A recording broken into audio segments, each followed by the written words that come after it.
I found a bottle of women's lubricant in my husband's bag. I didn't make a scene. I didn't throw a fit. I just quietly replaced it with 502 superglue. At 2 a.m., our new nanny was rushed to the emergency room. Ryan Mitchell was taking a shower in the bedroom. His phone in his bag kept buzzing, waking me from sleep. I pulled it out to check. It was a spam call starting with 800. After hanging up, I put the phone back where it was. But my fingers accidentally brushed against something. Cold and smooth, like a small bottle. I hesitated. But curiosity got the better of me. Pink bottle. The packaging showed a provocative anime woman. All the text was in Japanese. It definitely didn't look legitimate. My heart tightened. I quickly used an image search app to scan the bottle. The results made me freeze instantly. It was women's lubricant, extra stimulation formula, and it had been opened, clearly used.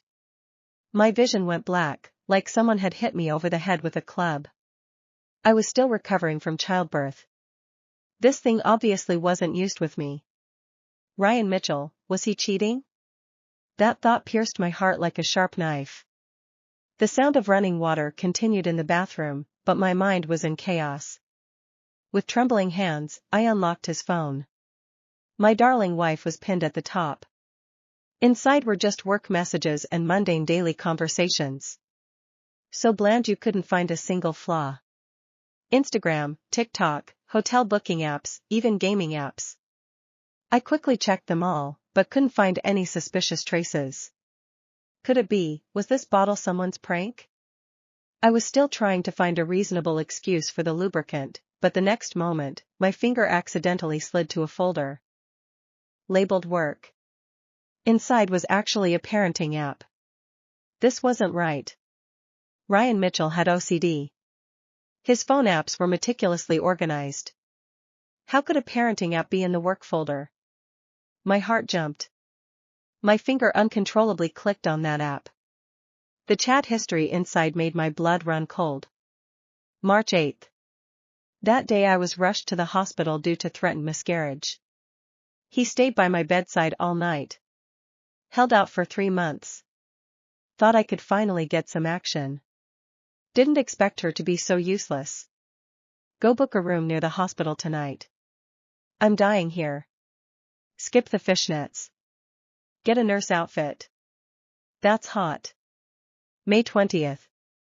That day, he took maternity photos with me. He even proposed to me again in front of everyone, saying he wanted to spend 52 more anniversaries with me. When she cries her fat jiggles, it's disgusting. I'm traveling tomorrow, come stay with me for a few days. I miss you so much, I want to destroy you. September 10th. That day, I was in the delivery room on Pitocin. He cried harder than me, saying he'd never let me suffer again. I heard after giving birth it's like a loose bag, how are you still so tight? Missing you again? Send me some videos to tide me over.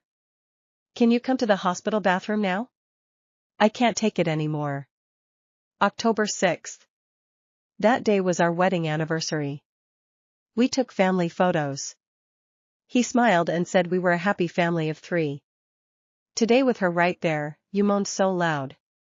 She has no idea, just holding the baby and smiling at me like an idiot.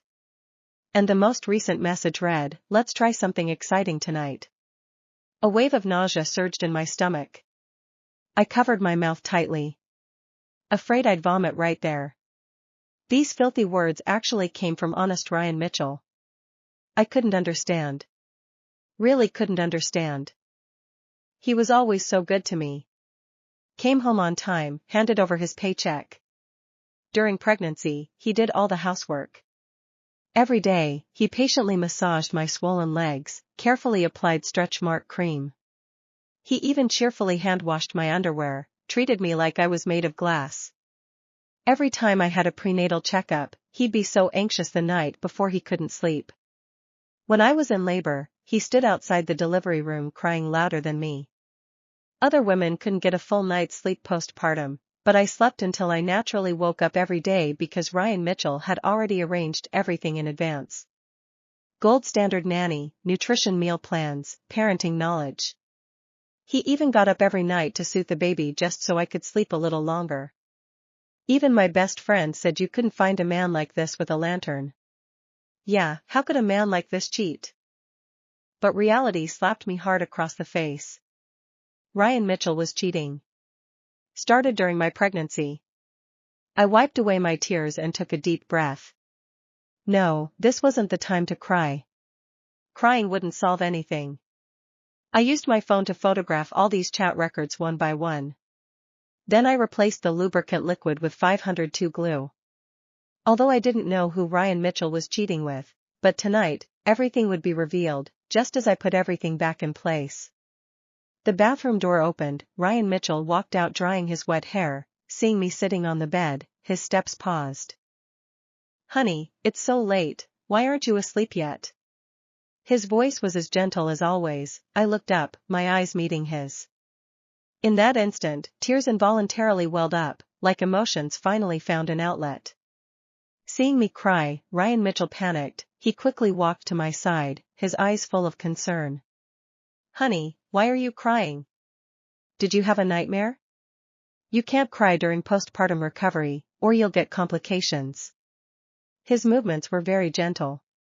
If I hadn't seen those chat records with my own eyes, I would have almost believed his concern was real.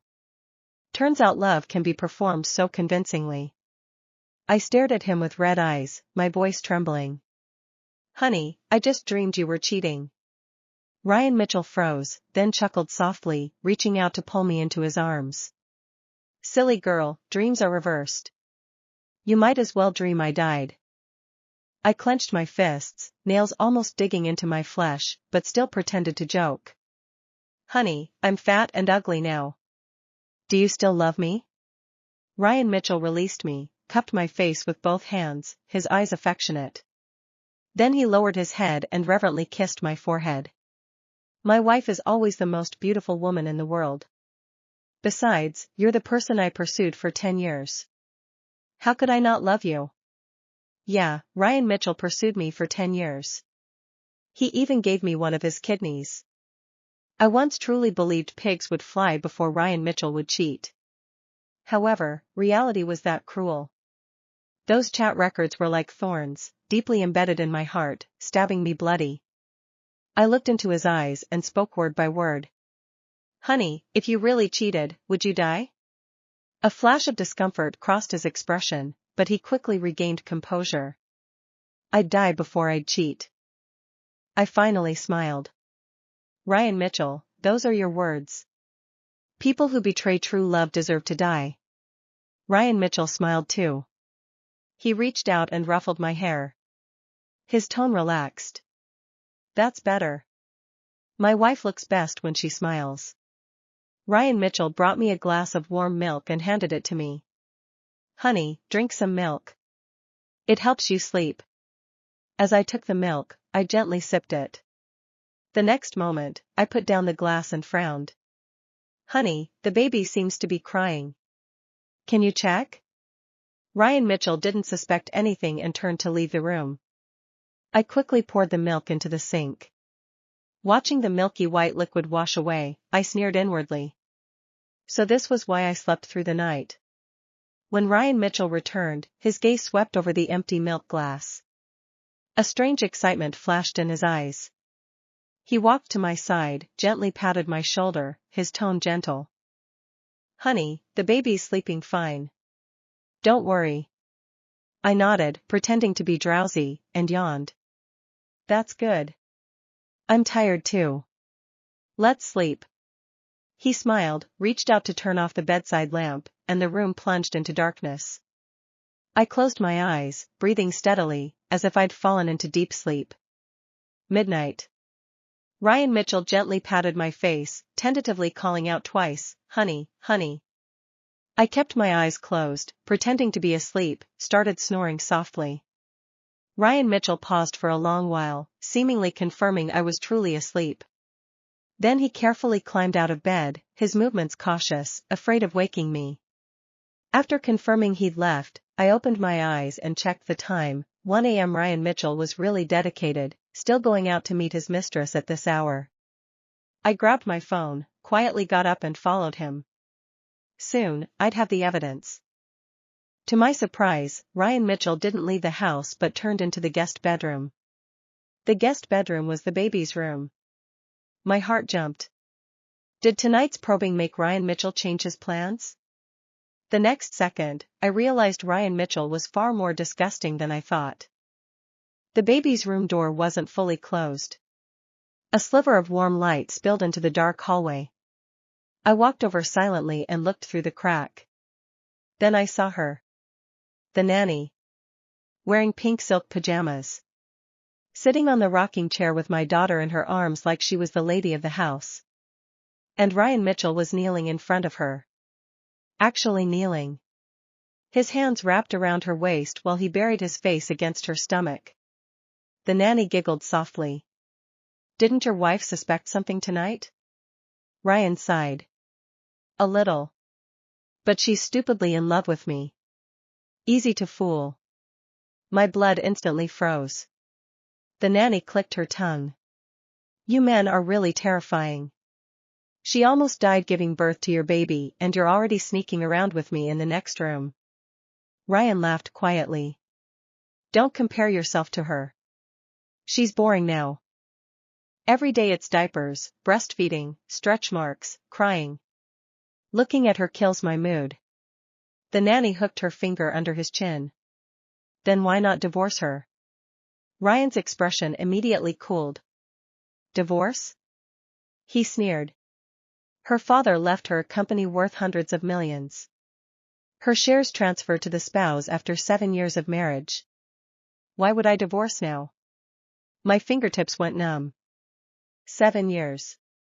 So even the 10 years he spent chasing me had calculations mixed inside. The nanny smirked proudly. Then what am I? Ryan grabbed her thigh and squeezed it. You're the one I actually enjoy touching. The baby suddenly whimpered. The nanny frowned impatiently and shoved the baby toward him. Your daughter is annoying. Ryan immediately took the baby gently, lowering his voice to coax her. The movement was so practiced. So skilled. My stomach twisted. Every sleepless night. Every diaper he changed. Every bottle he warmed. I thought it was love. Turns out he was just performing. The nanny suddenly laughed again. By the way, did you bring the lubricant? Ryan froze. Yeah. Then hurry up. Didn't you say you wanted to try something exciting tonight? Ryan's eyes darkened instantly. He pulled the pink bottle from his pocket. I almost laughed out loud. Go ahead. Use it. The nanny lazily stretched her legs onto his lap. You know, your wife really is pitiful. If she knew you drugged her every night just to come sleep with me. Ryan impatiently cut her off. Enough. Stop bringing her up. His voice was cold now. Completely different from the gentle husband persona he wore around me. I get irritated hearing about her. The nanny pouted. Fine. Then she wrapped her arms around his neck and kissed him. I quietly raised my phone and recorded everything. Every disgusting second. Then I stepped back into the shadows. 10 minutes later. A scream exploded from the room. Not a normal scream. A horrifying, shrill, blood-curdling scream. The nanny tumbled off the bed crying hysterically. It hurts. It hurts. What the hell is this? Ryan panicked. What happened? I can't move. She burst into tears instantly. Ryan finally realized something was wrong. He grabbed the bottle and smelled it. His face turned deathly pale. 502 glue? The nanny completely lost her mind. She clawed at him while shrieking. You did this to me? Ryan was equally horrified. I didn't. I swear. The room descended into chaos. The baby started crying loudly from the noise. And I finally walked in slowly. Ryan's pupils contracted violently the second he saw me. Honey? I leaned against the doorframe calmly, arms crossed. The nanny froze too. Her face was streaked with tears and makeup. For several seconds, nobody spoke. Then I smiled faintly. Oh? I tilted my head. Continue. Why did you stop? Ryan's lips trembled. Honey, listen to me. Slap. The sound echoed sharply through the room. His face snapped sideways. I hit him so hard my palm went numb. The nanny screamed again, still curled up on the floor in pain. I looked down at her coldly. So you're the hard-working nanny my husband couldn't stop praising. Her expression turned ugly instantly. You crazy bitch, what did you do to me? I crouched down in front of her and smiled beautifully. What did I do? My gaze slowly swept over her twisted face. I helped glue your cheap little home together permanently. Ryan rushed forward anxiously. We need to take her to the hospital first. I stood up and blocked the doorway. No rush. Then I looked at him with icy amusement. Didn't you say you wanted something exciting tonight? Ryan finally realized everything. His entire face turned white. You knew? I laughed softly. From the moment I touched that bottle. His legs almost gave out. I took out my phone and casually waved it. The cheating recordings are backed up. Your drugging messages are backed up. The inheritance calculations are backed up. Oh right. I smiled wider. And your little nurse roleplay too. Ryan looked like someone had ripped his soul out. He suddenly grabbed my wrist desperately. Honey, I can explain. I looked at his hand touching me and instantly felt disgusted. So I grabbed the nearby glass vase and smashed it directly over his head. Crash. Ryan staggered backward covered in water and shattered flowers. Blood slowly trickled down his forehead. The nanny shrieked. I calmly tossed the broken vase aside. Don't touch me. Ryan stared at me in disbelief, like he had never imagined the woman who loved him for years would hit him. But why wouldn't I? A woman willing to replace lubricant with super glue clearly wasn't the forgiving type. I slowly wiped the water from my fingers and smiled at him again. Beautiful. Dangerous. Completely awake now. Ryan Mitchell, I said softly, you're about to lose everything. Ryan Mitchell's lips trembled. Blood slid down the side of his face in thin red lines. He looked at me like he didn't recognize me anymore. Maybe he really didn't.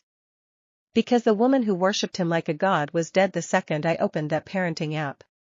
The nanny was still crying hysterically on the floor. It hurts, Ryan, make her fix it. Make her fix it. I looked down at her and laughed. Fix it?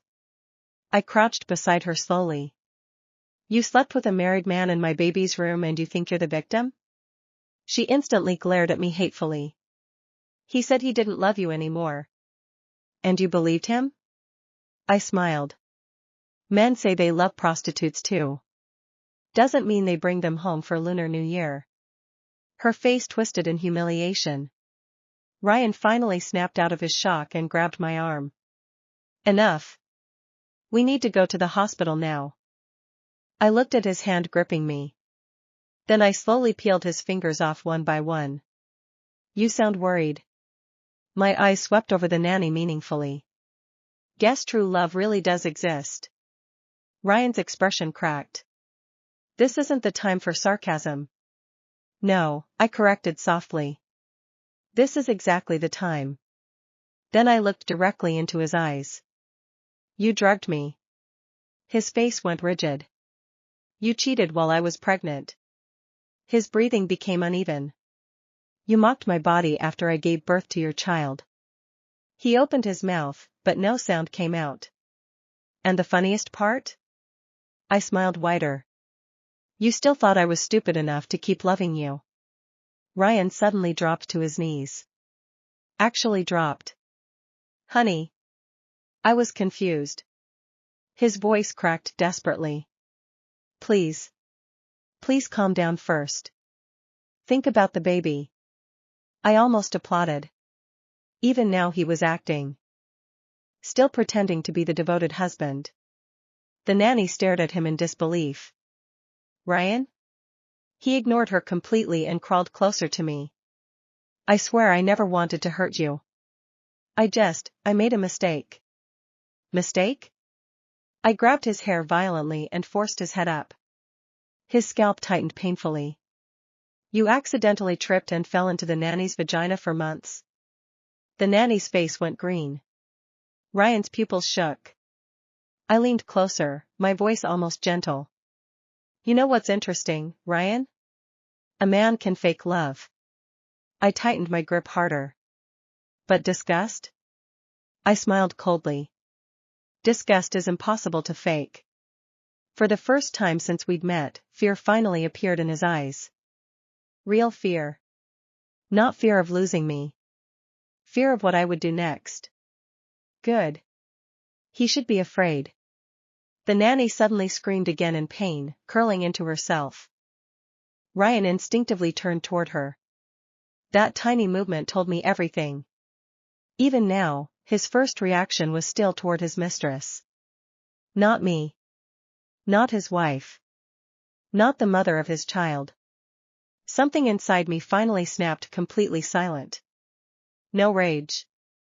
No heartbreak. Just clarity. I released his hair abruptly. Ryan nearly fell forward. Then I stood up and calmly picked up the baby from the crib. My daughter blinked awake sleepily in my arms. Tiny. Warm. Innocent. I looked down at her little face and suddenly realized something terrifying. If I stayed with a man like Ryan Mitchell, one day my daughter might grow up thinking this kind of man was normal. Absolutely not. Over my dead body. Ryan saw my expression and panicked instantly. Honey. I looked at him indifferently. Tomorrow morning, my lawyer will contact you. His entire body stiffened. No. You'll leave the company. No. You'll leave the house. Honey, please.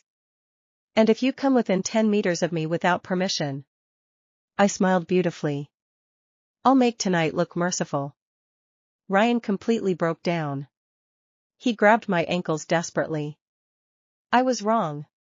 I was wrong, okay? I love you. I love you. The nanny stared at him in utter disbelief. Probably because the man who whispered forever to her was now crying at another woman's feet. Pathetic. I looked down at Ryan like he was trash on the street. You know what your biggest mistake was? His eyes turned red instantly. You should have cheated on a softer woman. Then I stepped over him and walked out carrying my daughter. Behind me, the nanny was still screaming. And Ryan Mitchell. The man who ruined his own perfect life with his own filthy hands. Finally realized the woman he betrayed was the one person he could never afford to lose. By sunrise, the video was already in 3 places. My lawyer's inbox. My father's inbox. And a hidden scheduled email addressed to every executive in Ryan Mitchell's company. If anything happened to me, it would automatically send. I wasn't stupid enough to underestimate a man who could fake love for over a decade.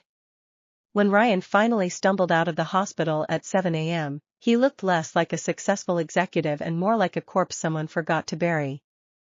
Bloodshot eyes. Wrinkled clothes. Dried blood still crusted near his hairline from the vase I smashed over him. The nanny had needed emergency surgery. Apparently 502 glue and delicate tissue were a catastrophic combination. How tragic. Ryan tried calling me 73 times before noon. I blocked every number. Then he started emailing. Long paragraphs. Begging. Explaining. Crying. Claiming he was manipulated. Claiming postpartum stress made him lose himself. Claiming he only loved me. I forwarded every single email directly to my lawyer without reading past the first sentence. By afternoon, my father arrived. The moment he saw me holding the baby calmly while drinking tea, his eyes turned red. Not because I was crying.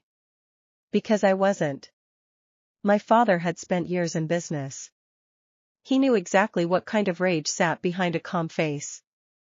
When he watched the recordings, the veins in his hands bulged violently. Especially the part where Ryan mocked my postpartum body. Dad replayed that clip 3 times. Then quietly said, "He's finished." And he meant it. Ryan's career collapsed first. My father's company wasn't just wealthy. It was the reason Ryan even had a career to begin with. The self-made elite husband image Ryan loved so much disappeared overnight once investors learned whose connections built his success. Projects started getting cancelled. Partnerships mysteriously paused. Board members suddenly became unavailable. People who once called him Mr. Mitchell stopped answering entirely. Then came the public destruction. The nanny apparently wasn't as loyal as Ryan imagined. The second she realized he was abandoning her to save himself, she exploded online. Photos. Hotel receipts. Voice recordings. Screenshots. Even videos. She uploaded everything in a fit of rage. Including the messages mocking my body after childbirth. The internet tore Ryan apart alive. Disgusting. Your wife almost died giving birth and this is what you're doing. He cried outside the delivery room just to go cheat after? Actual demon. Women especially wanted blood. His perfect husband image became a nationwide joke. Brands immediately cut ties. One parenting company publicly announced they were terminating negotiations due to moral concerns. The irony was so beautiful I almost laughed. Ryan stopped leaving the house after the 3rd week. Reporters waited outside constantly. Someone threw rotten eggs at him during one failed attempt to go outside. A video of him getting hit in the face with cabbage reached 2 million views. People edited dramatic music over it. I watched while feeding my daughter mashed pumpkin. Honestly? Pretty funny. Meanwhile the nanny got ruined too. Turns out sleeping with married employers while working as a live-in nanny wasn't considered professional behavior. No agency would touch her anymore.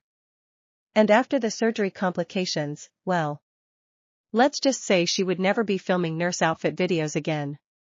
Karma had excellent aim. As for Ryan, the mental collapse came slower. Which made it better. At first he kept insisting we'd reconcile. He sent flowers daily. Jewelry. Letters written in trembling handwriting. Videos of himself crying. I returned everything unopened. Eventually he started waiting outside my father's gated estate for hours. Rain or shine. Sometimes all night. One time I looked out the 2nd floor window and saw him sitting on the curb at 3 a.m. staring blankly into space. Like a ghost. Good. Let him haunt himself. The funniest part was how quickly he deteriorated physically. Ryan used to be meticulous. Gym 6 days a week. Tailored suits. Perfect hair.